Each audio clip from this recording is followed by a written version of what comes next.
welcome back to my channel, Christy's Food Channel, and I'm going to share with you my Korean Galbi short ribs.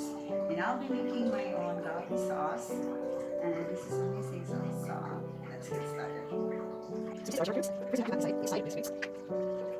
Like this. And then let's usually. First, sauce. Kiwi. Sauce. Sugar. This. The sauce. And apple juice. And it's should be inside. This is hot. This is hot. This is hot. That's hot. And pepper. And we'll use a lemon.